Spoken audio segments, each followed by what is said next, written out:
Hey guys, what's up? It's Danielle. So welcome back to my channel.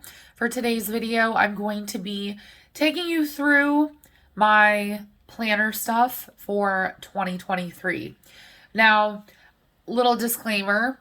First of all, I did an entire video on my current planner setup back in October, and she is a chunky lady. A lot of this is like extra paper, I'll admit, but I added so much to this that I'm not going to take you guys through this again. So if you're interested in that video, I will have it linked below. But I'm using my Discbound, and currently I'm using this Blue Sky planner that's monthly and weekly. So I wanted to find something that was kind of similar to that for, oops, stuff's falling, but I wanted to find something similar to that for 2023, and actually found this at Staples. It was like $15, and it's a pretty good price, I think, for a wire-bound planner, but this is supplemental to, like I said, my Discbound. So this is the organized line by the Happy Planner, and it's just 12-month dated planner, and it's in a vertical layout. Now, if you guys have been watching my planner videos since I started posting them, like, what are we on, 5 years now? I do not like Erin Condren, so anything that generally looks like that, I'm not a fan. However, this is the exception. First of all, I like that the colors are more subdued and that things are not as crazy as they normally are when it comes to Happy Planner products. I think that they've done a good job in trying to kind of scale that sort of thing down. But this is just a very basic wire-bound planner, in my opinion. So there's a nice space right here in this left-hand side to write notes or what have you. And then you also have the full calendar year. And then there's a place to put special dates and holidays, things like that. And then on the other side, there's also space for like contacts. They have these pages spread throughout, and it's just, I think they do like little quote things on every month, but this is what the monthly spread looks like. And I really like this because, first of all, it's very large, so I'm able to fit a lot of stuff onto this spread. And that's something that is really important to me right now because I'm tracking a lot of different stuff, and I just want to be able to, spread out my information however I feel the need to. So there's a spot for notes over here, pretty standard. I like using the extra boxes like for tasks and reminders and things like that. And then to show you what the weeks look like, again, it is the vertical layout. So you have a spot for notes right here, or, you can like decorate it or whatever. I don't plan on using this for like decorating. I don't really decorate my planner stuff anymore. I use stickers, but they're functional. They do have color though, so take that how you will. But I thought this way it would be easier to kind of organize my thoughts. So could have one box that's like for to-dos, could have another one that is for, errands or what have you. And then the last one can be for notes and just things that I'm trying to keep track of. So that's kind of like where my headspace is at with this planner. And again, I'm not going to take you through the whole thing because that would be extremely redundant. But in the very back, they give you one sheet of stickers, which is kind of nice because, they're not the first ones that I would choose, but at least they give you the option. So for $15, I think this is a pretty good deal, at least in my opinion.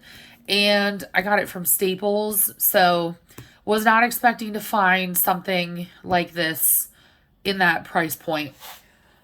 So let me show you guys what I have lined up for my Discbound planner and also for just planning in general.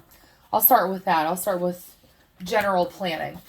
So I actually have these printed for the last couple of months of 2022.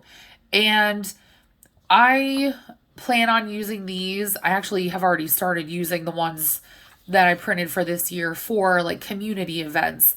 So my, county, we have a lot of different stuff that goes on during the holidays, and I'm always out of the loop, and it always pisses me off because I get invited to stuff and I'm just like, I wasn't aware that this was a thing.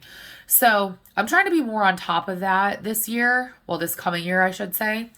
And that's basically what this is for. So basically, that's why I printed all of this out, so that I can keep track of like festivals and things like that.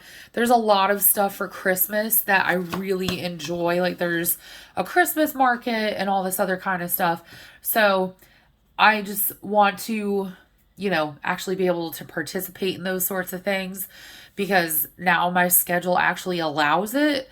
And before, it's either I didn't have the money or I just didn't have the days off. Now I have both. So I want to be able to take advantage of that. All right. Things that are going in my Discbound.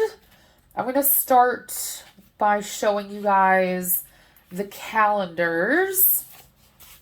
And I mean, this is nothing to write home about, but I printed these myself and they all look the same. But what I did was I made these in Google Sheets, and I made the boxes larger so that I could fit more stuff.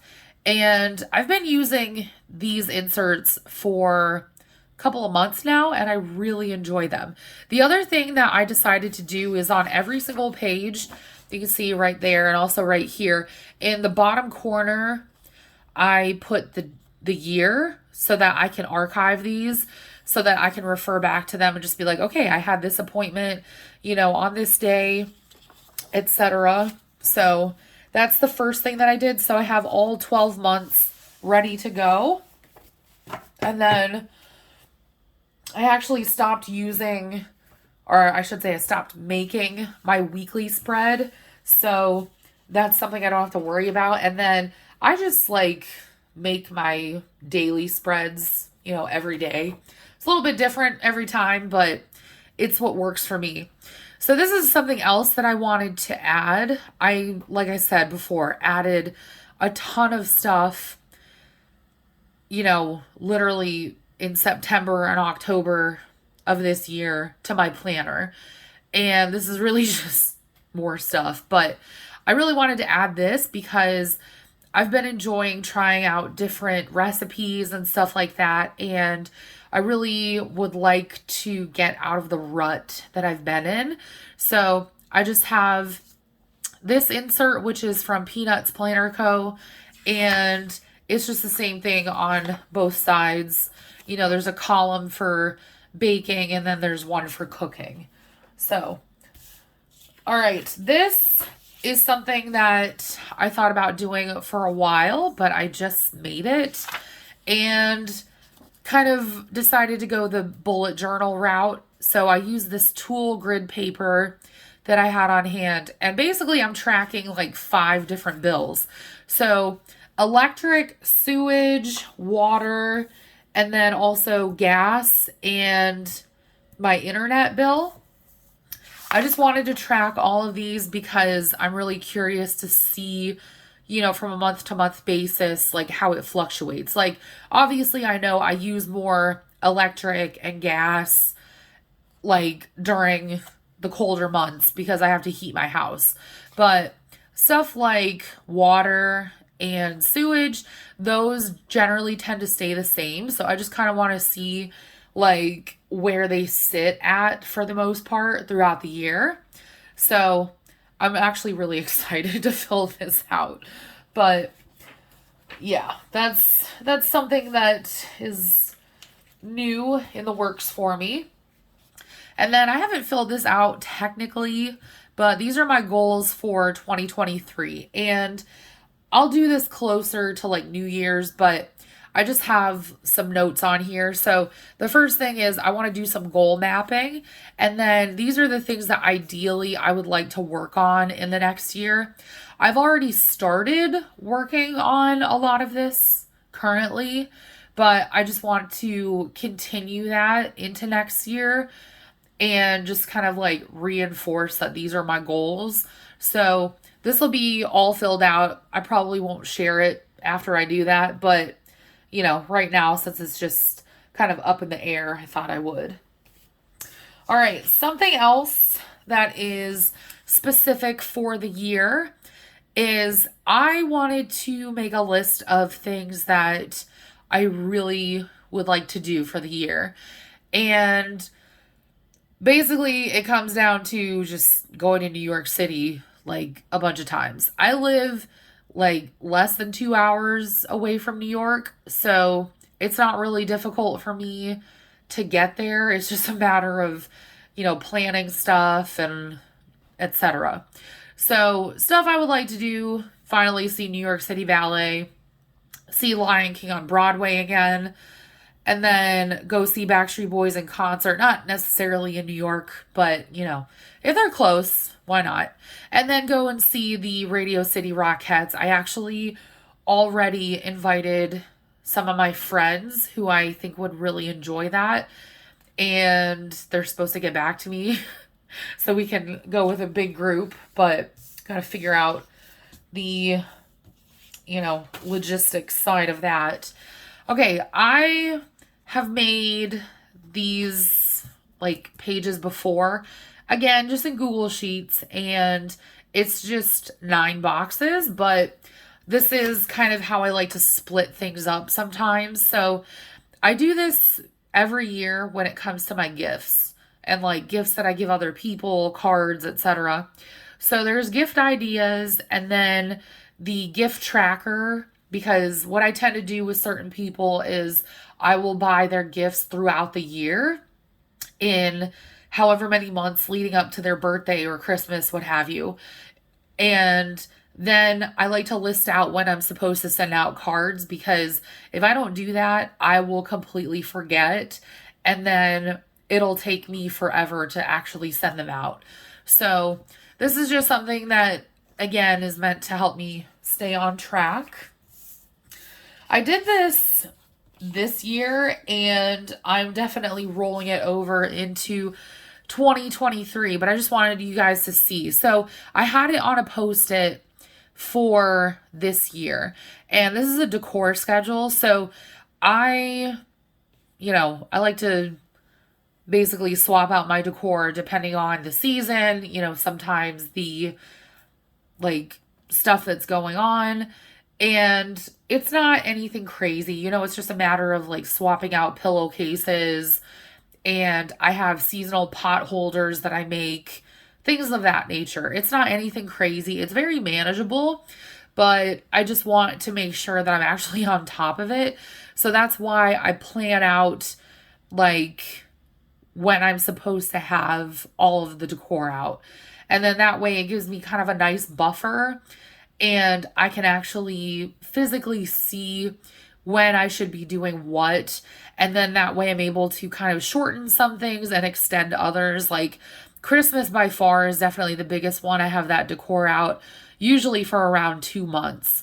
So anyways, this has really, really helped me though, I have to admit. And then the last thing is just super simple, but I just want to write down my accomplishments. I feel like I don't really acknowledge them enough, and I really believe that there's no accomplishment that's too small. So I'm not going to be sharing this either, but I think it's nice to kind of like celebrate the things that you've been able to achieve, even if it's just with yourself. So I don't know. I thought it would be kind of nice, a little way to cheer myself on.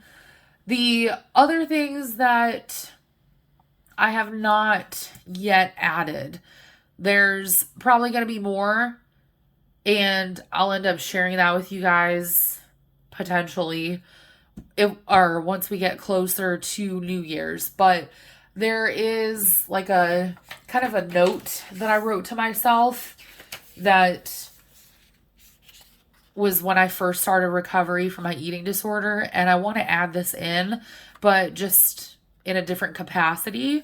So that's definitely on the radar.